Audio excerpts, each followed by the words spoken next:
This is Barbara with Cana Girl Speaks podcast. My voice, your voice.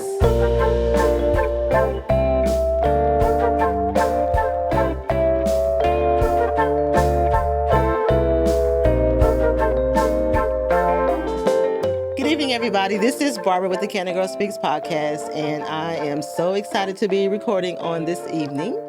I took a little pause for the calls on last week, so on to this evening, I have a young lady that she actually drove down to Corsicana from the big city of DeSoto, Texas, to be on the podcast. So I'm glad she accepted the invitation to be on the podcast.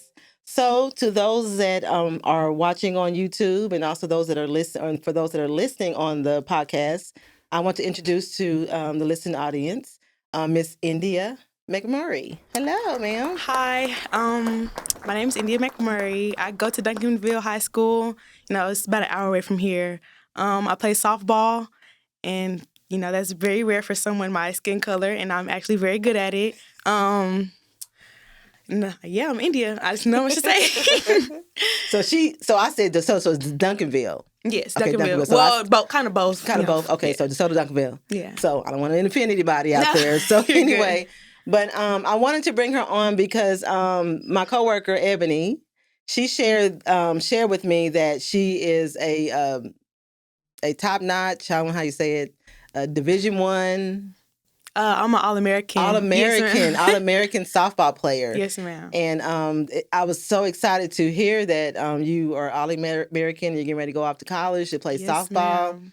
And so I was like, I've got to get her on the podcast. Mm-hmm. And so I'm just excited about you on your next journey. So tell me a little bit about how you started out playing softball. Because, like you said, I guess a lot of young ladies here in my community that, that are African-American, they don't play softball. Right. So what started you playing softball? Okay, so I played a lot of sports before I even played softball. I ran track. I tried to do soccer. I tried to do basketball and stuff.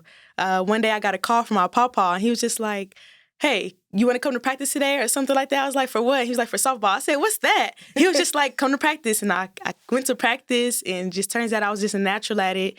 And I had a lot of fun, I was strong for my little age. I was about 9, so I could throw the ball very well. And I just fell in love with it really quickly.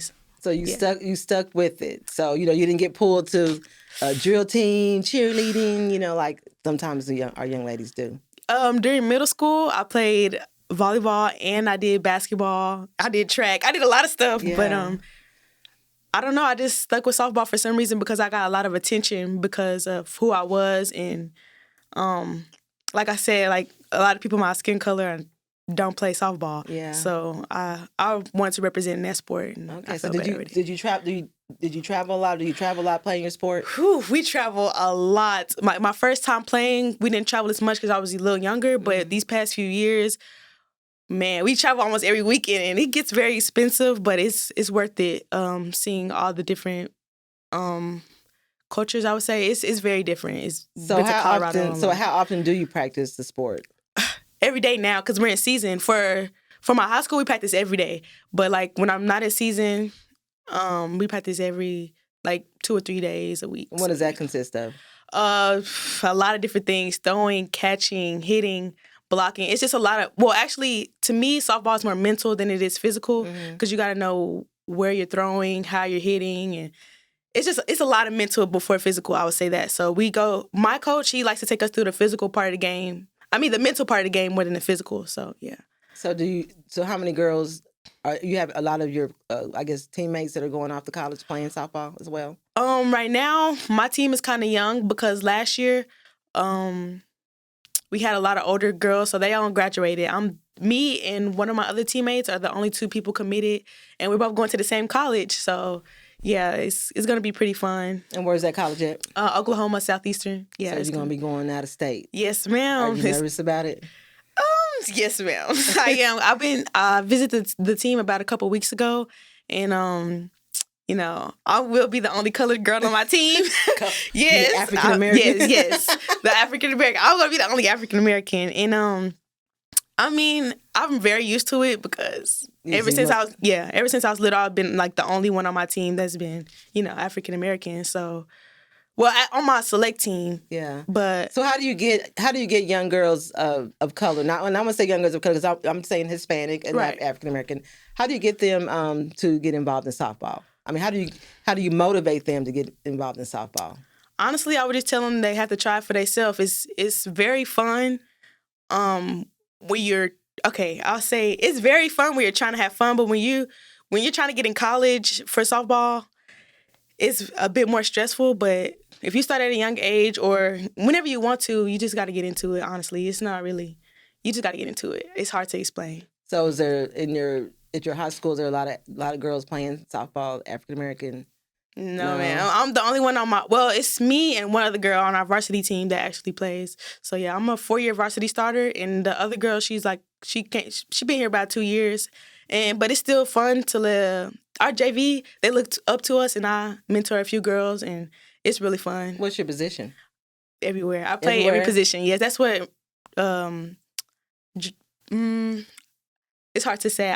People are drawn to me because I play every position. So yeah. Okay, so what was the recruiting process? How was that? That was very, very, very hard. Because COVID hit when I was really supposed to, start my recruiting process and go on my visits and stuff like that. So we couldn't go on a lot of visits because of COVID and things like that. But my dream school was LSU, and I couldn't get there because it was a lot. The recruiting process is very hard. Like I said. Was it grades, SAT, ACT?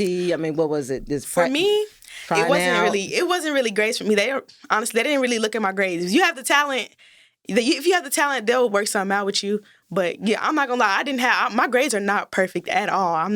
I hate school. The only reason I do school is because I'm great at softball. I'm not gonna lie. Well, they say, that's how some kids, they, stay in school if they're involved in some type of extracurricular program. Softball has been keeping me in my grades. Okay, it's been great. But if you're putting in the work and they can see that and you'll be an asset to their team, they'll work with you and stuff like that. So it means you're gonna have to learn how to manage.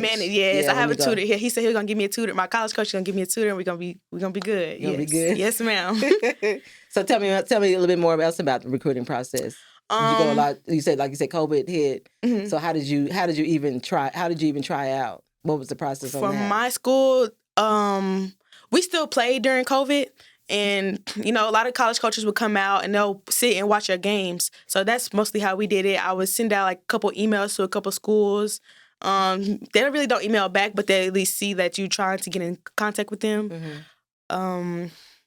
We would just play. We just played a lot, and they would come to our games. We'll invite them to our games, and they'll say yeah, I'm interested in you. And I also did a lot of camps, where it's just basically a big practice in front of a lot of college coaches, and they can see what you got, and they see how you are with the other girls. So it was pretty much just that. So when you were playing in, I guess middle school, did you see yourself going to college to play softball? Yes, of course. Yes, ma'am. I always thought about going to college for softball. Well, at a certain point in time, I hated it because it's once it gets very repetitive and you get tired of it, but it's why stop now? Yeah. So where do you see yourself in 10 years? In 10 years, I want to be a college coach. College coach. Yes, ma'am. I love to teach girls the game because I know a lot about it and.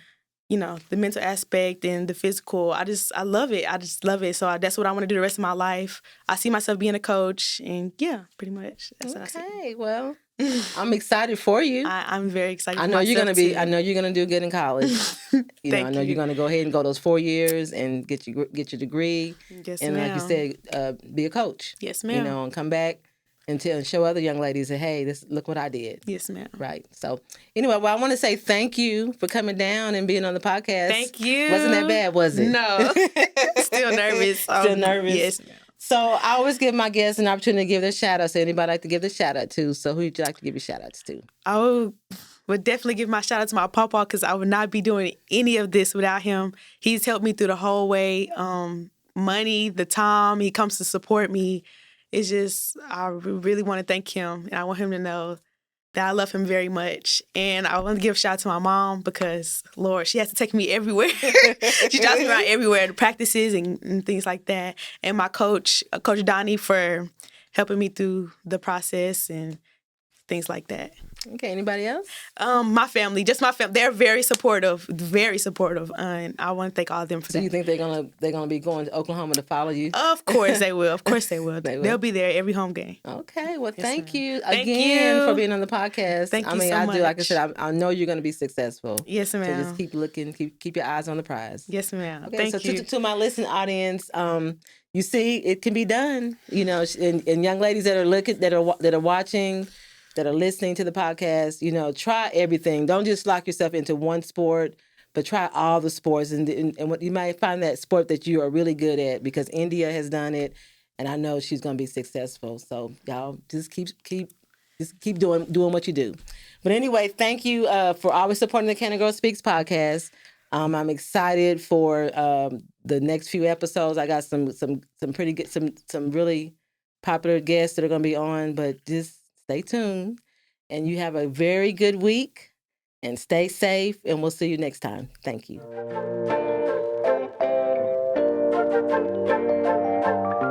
This is a Legacy Recording Studio production.